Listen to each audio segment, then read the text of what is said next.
আসসালামু আলাইকুম প্রিয় বন্ধুরা, আবারও চলে আসলাম ব্যাকরণের ছোট্ট আরেকটা টপিক নিয়ে। আশা করি ভিডিওটা অবশ্যই তোমাদের কিছুটা হলেও উপকারে আসবে।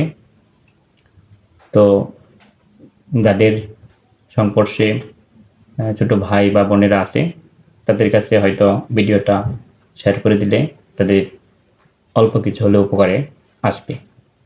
তো আমরা একটু ক্লাসটা দেখি। ধ্বনি এবং বর্ণ কাকে বলে? ধ্বনি, বর্ণ। ধ্বনি ধ্বনি মানেই হলো আওয়াজ, ধ্বনি। আর বর্ণ হলো চিহ্ন। বর্ণ মানে চিহ্ন, আর ধ্বনি মানে আওয়াজ। সহজ কথা, ধ্বনি মানে হলো আওয়াজ, আর বর্ণ হলো একটা সাংকেতিক চিহ্ন। কিসে? ওই ধ্বনির সাংকেতিক চিহ্ন। একদম শর্ট করে যদি বিষয়টা বলি আমরা, যেমন আমি যদি বলি স্বরে আ, এই যে একটা বর্ণ, আমি আমি আমি এটাকে উচ্চারণ করেছি, এই যে আমি উচ্চারণ করেছি তার মানে ধ্বনি হয়ে গেছে, আওয়াজ হয়ে গেছে। ক, এই যে বর্ণগুলো যখন আমরা উচ্চারণ করি তখন কিন্তু ধ্বনি হয়, তখন ধ্বনি সৃষ্টি হয়, মানে আওয়াজের সৃষ্টি হয়, মানে এইগুলোই হলো ধ্বনি।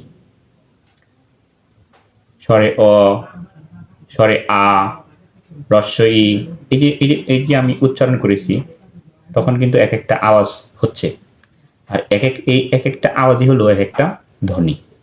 এখানে ধ্বনি কিন্তু হয়ে গেছে। এখন প্রশ্ন আসতে পারে, তাদের বইয়ে তো ধ্বনি লেখা থাকে।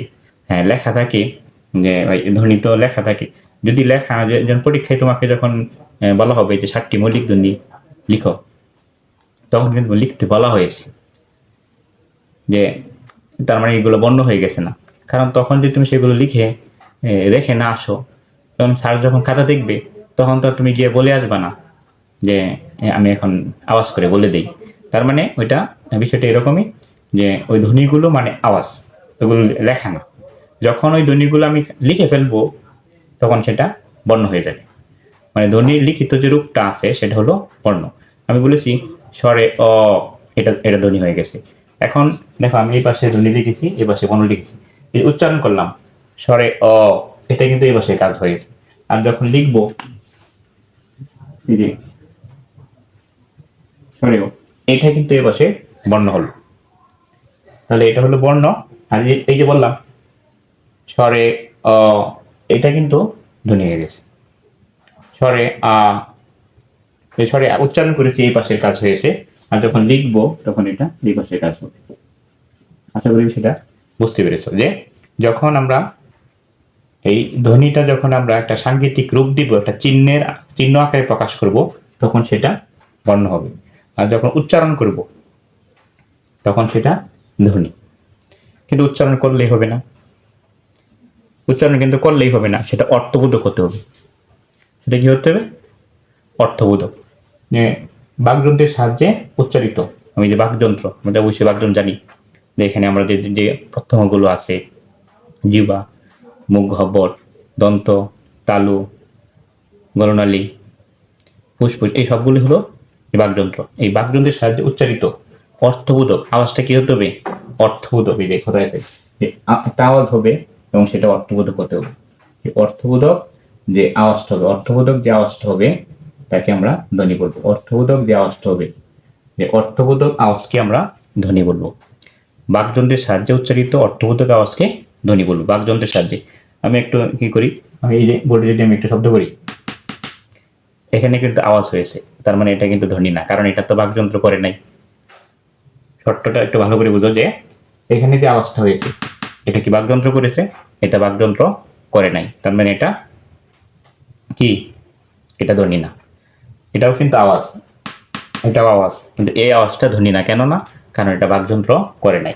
বাকযন্ত্রের দ্বারা উচ্চারিত যে আওয়াজটা হবে সেটা ধ্বনি। কিন্তু আবার এখানেও কথা আছে যে শুধুমাত্র বাকযন্ত্র উচ্চারণ করলেই হবে না, বাকযন্ত্র যে কোনো আওয়াজ করতে পারে, যে কোনো, যদি সেটা অর্থ না হয় তাহলে সেটা আবার কি হবে না? ধ্বনি হবে না। তুমি বাকযন্ত্রে এরকম একটা আওয়াজ করে ফেলছো, মানে এটা কি বোঝাচ্ছে? এটা তো কোনো সাংকেতিক কোনো রূপ নাই। আমি যে আওয়াজটা করলাম এটা সাংকেতিক কোনো রূপ নাই, এটার কোনো অর্থ নাই। যেহেতু এই যে আমি করে আমি আওয়াজটা করলাম, এই আওয়াজের কোনো অর্থ নাই, অর্থবোধক কোনো এটা, এই আওয়াজটা অর্থবোধক আওয়াজ নয়। তার মানে এই আওয়াজটাও কি না, ধ্বনি না। ব্যাকরণে এটাও কি হবে না, ধ্বনি হবে না। ব্যাকরণে ধ্বনি সেটাই হবে, বাকযন্ত্রের সাহায্যে উচ্চারিত যে আওয়াজটা অর্থবোধক হবে সেই আওয়াজটাকে আমরা ধ্বনি বলবো। আর এই ধ্বনিটা যখন আমরা এটা সাংকেতিক রূপ দিব তখন সেটা বর্ণ হবে।